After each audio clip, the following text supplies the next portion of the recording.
সবাইকে স্বাগত। আজকে আমরা আলোচনা করব রবীন্দ্রনাথ ঠাকুরের রূপনারায়ণের কূলে কবিতাটি সম্পর্কে। তোমরা সকলেই জানো যে রবীন্দ্রনাথ ঠাকুর কবি সার্বভৌম। তিনি 13-14 বছর বয়স থেকে কবিতা রচনা শুরু করেন এবং সুদীর্ঘ কাল ধরে মৃত্যুর আগে পর্যন্ত তিনি নিরলসভাবে কবিতা রচনা করে যান। তিনি মূলত একজন রোমান্টিক কবি। তার কবিতায় প্রকৃতিপ্রীতি, আধ্যাত্মিকতা, প্রেম, রোমান্টিকতা এগুলো সমস্ত কিছুই সহজলভ্য। তাই রবীন্দ্রনাথ ঠাকুরকে তার সাহিত্য সম্পর্কে, তার বিশেষত তার কবিতা সম্পর্কে আমরা বলতে পারি যে সীমার মাঝে অসীমের মিলন সাধনই তার সাহিত্য চর্চার মূল রীতি। কিন্তু তা সত্ত্বেও রবীন্দ্রনাথ ঠাকুরের যে কাব্যজীবন, তাতে বারবার বাঁক এসেছে।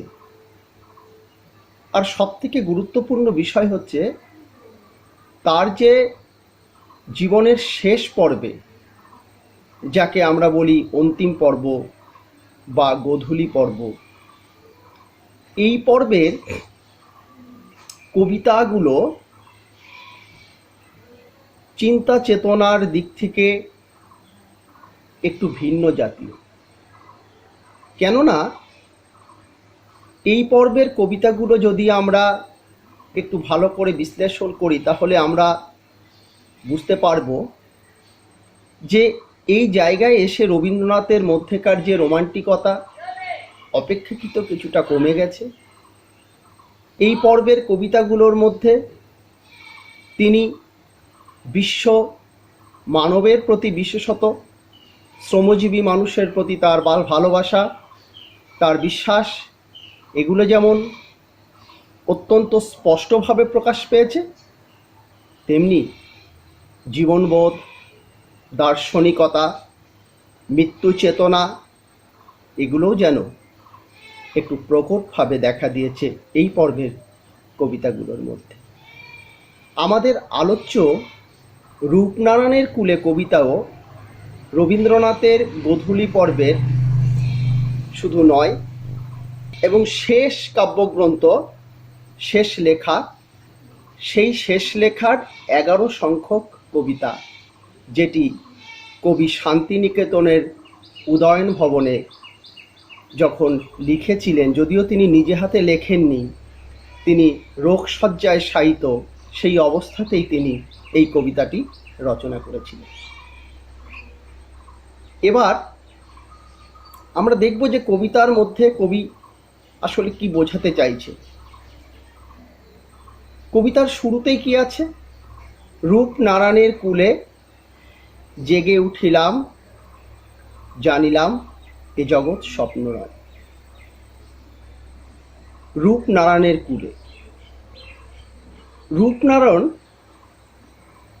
আসলে দ্বারকেশ্বর আর শিলাই, এই দুটি নদীর মিলিত যে প্রবাহ, সেটাই রূপনারায়ণ নামে পরিচিত লাভ করেছে। আমাদের বিশ্বকবি এই নদীটিকেই ছন্দ সুষমা, ছন্দমণ্ডিত করে একটু শ্রুতিমধুর করে প্রকাশ করবার জন্য রূপনারায়ণ নামে অভিহিত করেছেন। তা যাই হোক, রূপনারায়ণের কূলে জেগে উঠিলাম। কূলে মানে আমরা জানি যে তীরে বা তটভূমি। এই যে রূপনারায়ণের কূলে কবি জেগে উঠলেন, এর অর্থ কি? কবি কি এতদিন জেগেছিলেন না? তিনি কি এতদিন তাহলে ঘুমিয়েছিলেন? আসলে এখানে রূপনারায়ণের কুল কথাটির মধ্যে দিয়ে কবি নিছক কোনো নদীর কুলকে,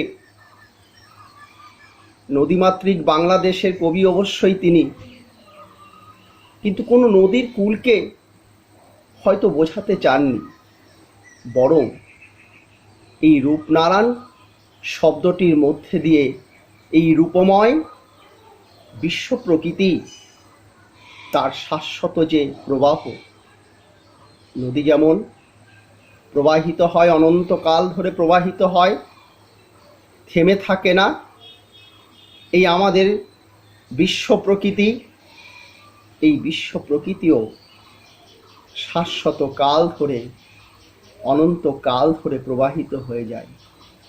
জন্ম মৃত্যু, মৃত্যু জন্মের আবর্তনের মধ্যে দিয়ে গতিময় পৃথিবী একই রকমভাবে এগিয়ে চলে।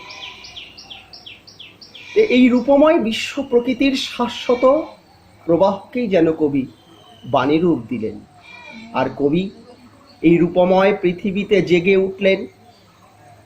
এই জেগে ওঠার তাৎপর্য কিন্তু অত্যন্ত গুরুত্বপূর্ণ। আমরা জানি যে রবীন্দ্রনাথ স্বপ্নলব্ধ কবি, তার স্বপ্নলব্ধ অনুভূতি আজীবন তাকে প্রভাবিত করেছেন। তিনি জীবনের বহু বসন্তকে কল্পনার পাখায় ভর করে অকারণ অবারণ অনন্তের দিকে তিনি ভেসে গিয়েছেন। তাই বাস্তব জীবনে যে দুঃখ, যে যন্ত্রণা, ঘাত প্রতিঘাত এসছে ব্যক্তি জীবনে, সমাজ জীবনে, প্রতিটি ক্ষেত্রেই তিনি সমস্ত বাস্তবতাকে, বাস্তব দুঃখ যন্ত্রণাকে কল্পনার স্পর্শে, সৌন্দর্যের স্পর্শে, শুভবোধের স্পর্শে তিনি তুচ্ছ জ্ঞান করে তিনি সামনের দিকে এগিয়ে চলেছেন। অথচ জীবন মৃত্যুর সন্ধিক্ষণে দাঁড়িয়ে বর্ষিয়ান কবি তিনি উপলব্ধি করতে পারলেন যে জীবন আসলে কোনো রঙিন স্বপ্ন বা রূপকথার ছোঁয়া নয়, জীবন হলো বাস্তবতার ওপর প্রতিষ্ঠিত সত্যলব্ধতা, দুঃখ, আঘাত, অপূর্ণতা, জরা, ব্যাধি, এই সমস্ত কিছু নিয়েই জীবনটা গঠিত। তাই পৃথিবীতে যে বাস্তব মানুষ রক্ত মাংস নিয়ে এই পৃথিবীতে জন্মগ্রহণ করেছেন, তিনি যেমন মানুষই হন না কেন, এই বাস্তবটাকে তিনি কোনোভাবেই উপেক্ষা করতে পারেন না। কবিগুরু রবীন্দ্রনাথও তার ব্যতিক্রম নয়। তাই রোমান্টিক রবীন্দ্রনাথের মধ্যেকার এই যে জীবনবোধ, এই যে সত্য দর্শনের প্রতি তার যে প্রজ্ঞা বা জ্ঞান, এটাকেই জেগে ওঠা শব্দটির মধ্যে দিয়ে কবি হয়তো বা বোঝাতে চাইলেন। রক্তের অক্ষরে দেখিলাম আপনার রূপ, সেই কথাটিকেই যেন আরেকটু বিস্তৃত ভাবে তিনি উপলব্ধি করলেন যে জীবন শুধুমাত্র কুসুমার্তীর্ণ নয়, জীবন কণ্টকাকীর্ণ। অনেক আঘাত, অনেক যন্ত্রণা, অনেক বেদনা, অনেক অপূর্ণতা, এগুলোই তো জীবন। দুঃখকে জয় করেই জীবনের সামনের দিকে এগিয়ে যেতে হয়। এখানে আরও একটা গুরুত্বপূর্ণ বিষয় হলো যে রবীন্দ্রনাথ তার জীবিত সময়ের মধ্যেই এই পৃথিবীর অবক্ষয়িত রূপটাকে, মানবতার অবক্ষয়কে তিনি স্বচক্ষে প্রত্যক্ষ করেছিলেন। প্রথম বিশ্বযুদ্ধ পরবর্তী সময়ে মানবতার যে ভয়াবহ বিপর্যয়, মানুষের মৃত্যু, ক্ষুধা, রক্তপাত, মানবিক মূল্যবোধের অবক্ষয়, নিঃসন্দেহে রবীন্দ্রনাথকে ব্যথিত করেছিলেন। তারপর 1939 খ্রিস্টাব্দে দ্বিতীয় বিশ্বযুদ্ধ শুরু হয়েছিল। এই বিশ্বযুদ্ধ ছিল পূর্ববর্তী যুদ্ধের থেকেও আরও বেশি সর্বগ্রাসী। কবি 1941 খ্রিস্টাব্দের 13ই মে এই কবিতাটি রচনা করেছিলেন। যদিও তিনি সেই সময় শয্যাশায়ী ছিলেন, তবুও তিনি উপলব্ধি করতে পারছিলেন যে তখনও বিশ্বযুদ্ধ চলছে, তার ভয়াবহতা, তার তীব্রতা, তার বীভৎসতা, মানবিক বিপর্যয়ের যে নানা রকম দিকগুলোকে তিনি উপলব্ধি করতে পারছিলেন। এই বাস্তব উপলব্ধির নিরিখে কবি হয়তোবা রক্তের অক্ষরে নিজের রূপটাকে দেখতে পেয়েছেন। অর্থাৎ জীবন মানে শুধুমাত্র স্বপ্নীল, একটা স্বপ্নময়, একটা বর্ণময়, একটা স্বপ্নেচির রূপকথার জগৎ নয়। জীবন মানে বাস্তবে দুঃখ, যন্ত্রণা, অবক্ষয়, হতাশা, ক্ষুধা, দারিদ্র্য, সমস্ত কিছু জীবনের নিত্য সঙ্গী। এগুলোকে বাদ দিয়ে আসলে মানব জাতি কখনো নিজের জীবনকে উপলব্ধি করতে পারবে না। কবি নিজেও পারেননি। বিশ্ব মানবাত্মার বিপর্যয় ক্রন্দনধ্বনি মানবতাবাদী রবীন্দ্রনাথকে যে বিদ্ধ করেছিল, তিনি যে অত্যন্ত দুঃখ, যন্ত্রণা, শোক উপলব্ধি করেছিলেন। এই রক্তের অক্ষরে নিজের রূপকে, আয়নায় যেমন আমাদের মুখ দেখা যায়, কবিও যেন এই বিশ্ব মানুষকে তার বাস্তব অবস্থার মধ্যে দিয়ে উপলব্ধি করে নিজেকেও আবিষ্কার করেছিলেন। তাই বলছে, রক্তের অক্ষরে দেখিলাম আপনার রূপ, চিনিলাম আপনারে আঘাতে আঘাতে, বেদনায় বেদনায়। আরও একটু স্পষ্ট করে দিলেন, নিজেকে চিনতে পারলেন। এতদিন ধরে তিনি নিজেকে যেভাবে চিনেছিলেন, যেভাবে ভেবেছিলেন তিনি যে তা নন, তিনি যে বিশ্ব মানবের থেকে আলাদা নন। রোমান্টিকতা, স্বপ্নময়তা, সৌন্দর্য, দার্শনিকতাই যে জীবনের অবলম্বন নয়, বাস্তবতা নয়। বাস্তব যে অনেক কঠিন, অনেক আঘাত, অনেক যন্ত্রণা, অনেক বেদনার মধ্যে দিয়ে যে জীবনকে উপলব্ধি করতে হয়, কবি সে কথাটাই বললেন। কিন্তু এর পাশাপাশি তিনি এটাও উপলব্ধি করলেন, সত্য যে কঠিন। সত্য যে কঠিন, আমাদের জীবনে দুটো দিক থাকে, একটি হচ্ছে সত্য আর একটি হচ্ছে অসত্য। আমরা সত্যটাকে বেশিরভাগ ক্ষেত্রেই আমরা গ্রহণ করতে চাই না, কারণ আমরা ভয় পাই। কিন্তু অসত্যটাকে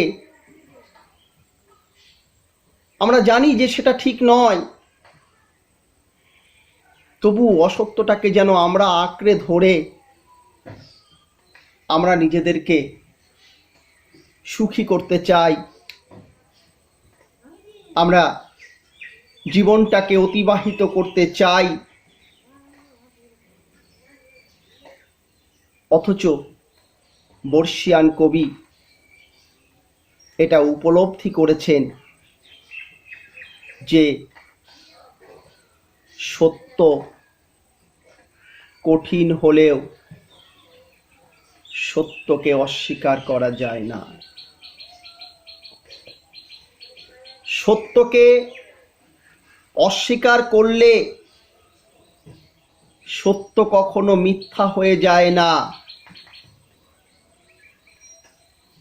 সে কারণের জন্যই কবি অন্য একটি কবিতাতেও বলেছিলেন, সত্যরে যে পায় আপন আলোকে ধৌত অন্তরে অন্তরে, কিছুতে পারে না তারে প্রবঞ্চিতে। অর্থাৎ সত্যকে যে একবার গ্রহণ করতে পারে, নিজের অন্তরের মধ্যে স্থান দিতে পারে, তাকে আর কখনো কোনো মিথ্যা, কোনো প্রবঞ্চনা তাকে ঠকাতে পারে না। কবি এখানেও সে কথা বললেন, সত্য যে কঠিন, কঠিনেরে ভালোবাসিলাম। আমরা সাধারণভাবে কঠিনকে আমরা একটু দূরে সরিয়েই রাখতে চাই। ভালোবাসা তো পরের কথা, ভালোবাসার জন্য তো অনেক ত্যাগ করতে হয়। সত্যকে আমরা কাছেই রাখতে চাই না, আমরা যেটা কঠিন মনে হয় সেটাকে আমরা দূরে ঠেলে দিই। কিন্তু রবীন্দ্রনাথ সত্যকে কঠিন বলে অভিহিত করেছেন ঠিকই, বুঝতে পেরেছেন ঠিকই, কিন্তু সেই কঠিনকেই তিনি ভালোবেসেছেন। কেন? সে কখনো করে না বঞ্চনা। সত্য যতই কঠিন হোক না কেন, আপাত দৃষ্টিতে যতই আমাদেরকে দুঃখ দিক না কেন, সত্য একবার যদি আমরা সত্যকে গ্রহণ করতে পারি, তাহলে পরে তা আমাদের আর দুঃখ দিতে পারবে না, আর কষ্ট দিতে পারবে না, আর যন্ত্রণা আমরা পাবো না। কিন্তু মিথ্যা যতই রোমাঞ্চকর হোক না কেন, মিথ্যা যতই আমাদের মনের মধ্যে মানে স্বপ্ন কল্পনা সৃষ্টি করুক না কেন, মিথ্যা কিন্তু মিথ্যাই হয়। সে কারণের জন্যই মিথ্যাকে আমরা যতই গ্রহণ করে ভালো থাকার চেষ্টা করি না কেন, মিথ্যা আমাদেরকে বারবার ঠকায়, বারবার আমাদের সাথে প্রতারণা করে।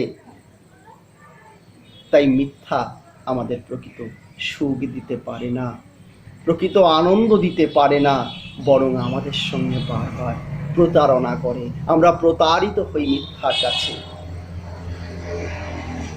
কিন্তু সত্য আপাত কষ্টকর হলেও, আপাত কঠিন হলেও, সত্য কিন্তু আমাদের যন্ত্রণা দেয় না। একবার গ্রহণ করতে পারলে আর আমাদের তার জন্য দুঃখ পেতে হয় না।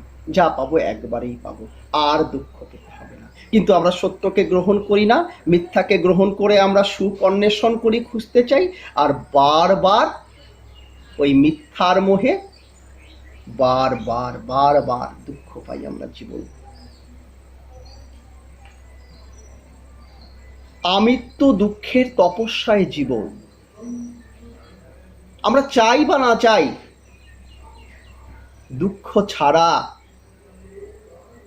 জীবন অতিবাহিত হতে পারে না। আমরা জানি তো, দুঃখ বিনা সুখ লাভ হয় কি মহিতে? দুঃখ ছাড়া এই পৃথিবীতে কেউ সুখ লাভ করতে পারে না। আমাদের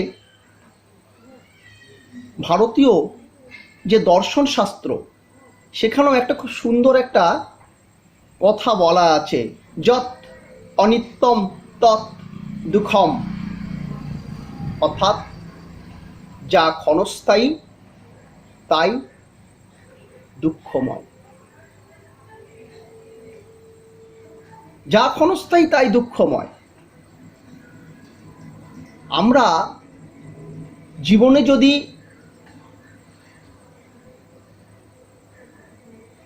এমন কিছু করতে পারি যা চিরন্তনভাবে আমাদেরকে এগিয়ে নিয়ে যাবে, সমাজ সভ্যতা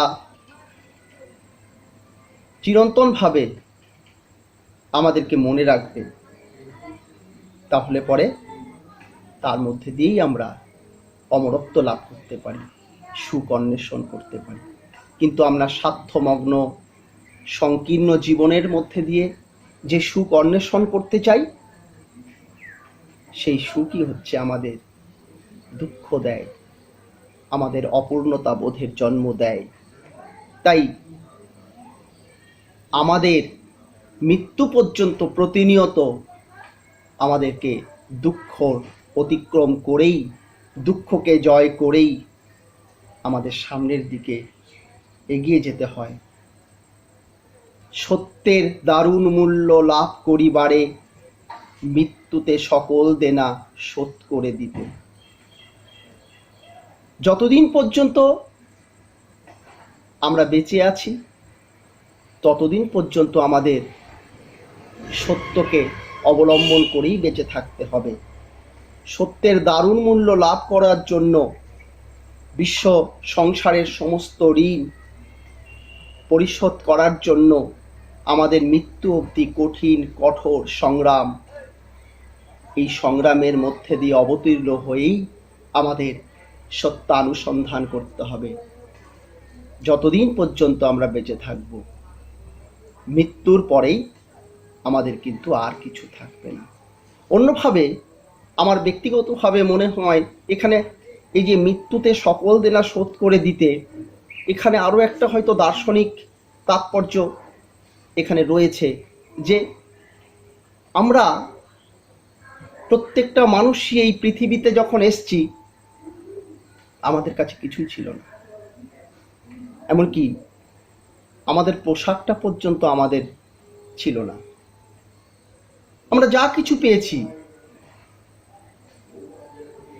আমরা নাম, যশ, খ্যাতি, অর্থ, প্রতিপত্তি, জ্ঞান, সমস্ত কিছু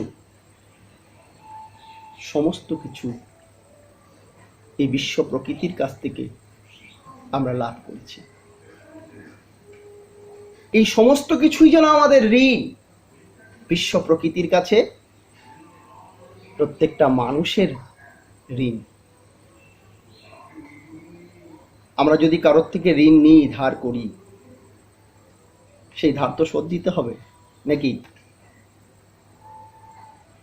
তা ঋণ করলে যদি ঋণ শোধ দিতে হয়, আমরা এই পৃথিবী বিশ্ব প্রকৃতির কাছ থেকে যে মান, সম্মান, খ্যাতি, প্রতিপত্তি, অর্থ, অহমিকা যা কিছু পেয়েছি, কোনটাই আমাদের নয়।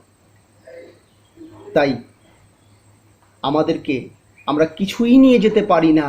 আমরা এই পৃথিবীতে যখন এসেছিলাম, তখন যেমন নিঃস্ব অসহায় ছিলাম, আমরা মৃত্যুর মধ্যে দিয়ে পৃথিবী থেকে যখন বিদায় নেব, একই রকম ভাবে আমরা সব কিছু এই বিশ্ব প্রকৃতির কাছেই আমাদের রেখে শূন্য হাতে আমাদের চলে যেতে হবে। একটা সুতো পর্যন্ত আমরা নিয়ে যেতে পারবো না। এই কবিতাটা আসলে রবীন্দ্রনাথ ঠাকুরের জীবন মৃত্যুর সন্ধিক্ষণে দাঁড়িয়ে এক জীবনবোধ, দার্শনিক প্রজ্ঞা। এটা শুধুমাত্র হয়তো বা কবি তার জীবনের ক্ষেত্রে উপলব্ধি করলেও শুধুমাত্র কবির জীবনের মধ্যেই এটার সীমাবদ্ধতা নেই, বরং সমগ্র বিশ্ব মানবের মধ্যেই যেন এর বহিঃপ্রকাশ ঘটে। এখান থেকেই কবিতাটার কালজয়ী আবেদন। এই পর্যন্তই মোটামুটি আলোচনা। যদি এর পরে কোনো প্রশ্ন থাকে তোমরা জানাবে, আমি চেষ্টা করব তার উত্তর দেওয়ার।